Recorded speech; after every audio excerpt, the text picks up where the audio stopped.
sa'yo na makipag-ariglo? Wala po. Actually nga po, kung talagang sisingilin po ako ni Ginoong Willie Gonzales doon sa damage, isang araw o 2 araw po, pwede na niya po ako i-text, oh, ito yung babayaran mo sa damage. Wala po eh.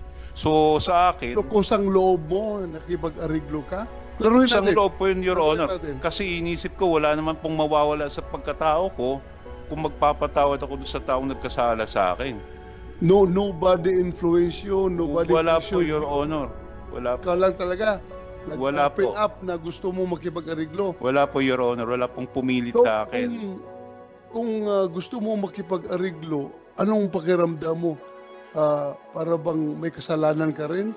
Sa Hindi, insidente na yun? nakipag-areglo ako sa kanya, Your Honor, kasi ayaw ko po ng gulo eh.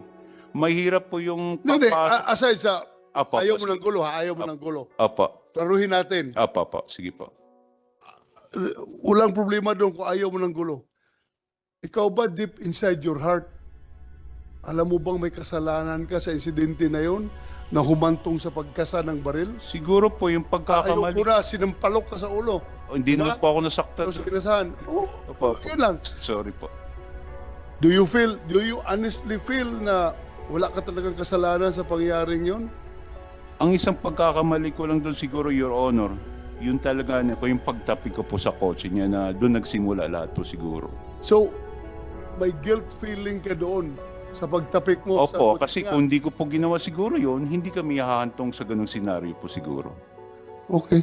Kasi sinabi mo di ba, kung hindi mo naman tinapik, dalawa lang mangyayari sa'yo. Opo. Masasagasaan ka o masasagasaan mo yung mga tao, di ba? Opo, yung pasahero.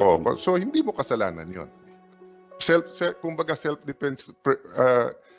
self-preservation yun na pag hindi mo tinapik, di ba? Iba yung nang inis ka lang na tinapik mo siya kasi nga nagagalit ka sa kanya, yung how do I put it, taking the law into your own hands. Galit ka sa kanya because he violated the law, therefore tinapik mo siya. Iba yun dun sa survival mo kasi. Of course, he didn't know that during that time. But just for the record, Mr. Chair, kasi nga, I don't want it to appear na survival mo na nga di ba? Kasi maraming siklista nanonood ngayon na kailangan matuto din ang mga drivers at ang publiko. Actually po, Your Honor, first time ko pong ginawa yun sa buong buhay ko ang magtapik ng kotse. Hindi, napasok lang po talaga siya doon sa bike lane, nagawa ko lang po talaga yun. Dahil wala na po akong choice that time. Kahit sino po sa atin, pag nalagay sa ganung sitwasyon, gagawin po yung gagawin ko. Tsaka, alam mo, Mr. Alan Banjula, yung presensya mo ngayon dito sa hearing na ito, you are not only representing yourself, you are representing the whole biking community na nakatikim ng pambubuli ng mga four wheels na sasakyan. Yan ang isipin mo, ha? You are not fighting for yourself. Okay na kayo nagkaregluhan na kayo Okay na yun, wala na problema. Pero, alam mo ba, kung ilang biker sa buong Pilipinas ngayon na mas grabe pang nangyari sa iyo, hindi lang kinasahan ng baril, pinutukan pa ng baril. Actually, marami Ha? po nakita, Your Honor. Marami yan. Kaya nga, nagpasalamat ako at andito ka Opo. para itong lahat ito maayos natin para hindi lang ito para sa iyo. Magpakatulungan mo rin kapwa mo, Siguro, tao ka.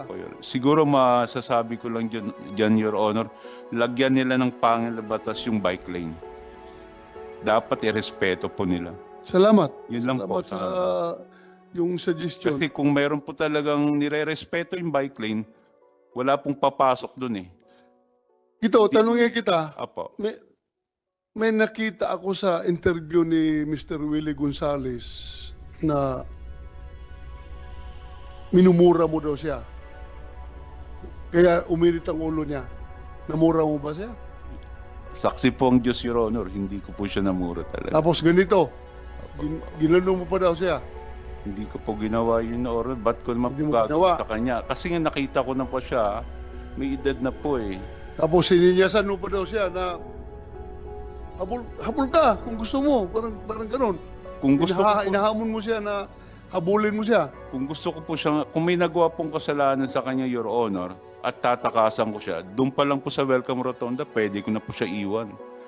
Iikot lang po ako doon, may harang na bari, pagtawid ko sa kabila, hindi niya na po ako mahabol. So, sa tingin mo, anong action mo na nakaprovoke kay Mr. Willie Gonzales? Bakit kanya hinabol hanggang sa sinave-sweep kanya para mapahinto ka, para Siguro- mapanagot ka sa iyong kasalanan? Anong kasalanan mo? Siguro po, Your Honor, yun lang po talagang pinakakasalanan ko, yung matapik ko yung ano niya. Siguro na po, ng time na yun, baka wala po siya sa mood. Sa akin lang po talaga na ano yung galit niya siguro, nang natapik ko yung kotse niya. Hindi. Wala ka pakialam sa mood niya. Pakialaman mong safety mo, yung sarili mo. You do not just, huwag mong i-justify yung action niya. Opo, You opo. justify your own action. Yun lang po siguro nagawa ko, Your Honor, yung pagpasok niya sa bike lane na natapik ko yung kotse niya. O yun lang ang tingin mong Yun po kasalanan siguro mo. nag-provoke sa kanya. So walang murahan, walang pinggiran, Wala po. walang hamunan. Basta humantong na lang sa batukan at kasahan ng baril. Yun lang. Yun na po, Your Honor, sigurong nakikita kong dahilan. Yung pagtapik. Opo, Kaya kahinabol niya. opo. Other than that, hindi ka niya ipupurso, sigurado. Wala po, yun lang po nakikita kong dahilan, Your Honor. At you think kasalanan mo yun, yung pagtapik ng kotse niya? Siguro, Hindi, siguro.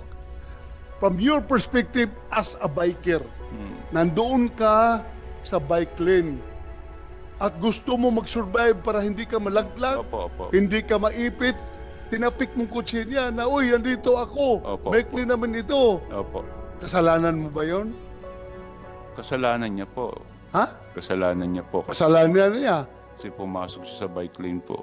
So, ganon. Opo. So, from ang tingin mo, sa tingin niya, kasalanan mo yung pagtapik ng kotse niya. Opo. Okay.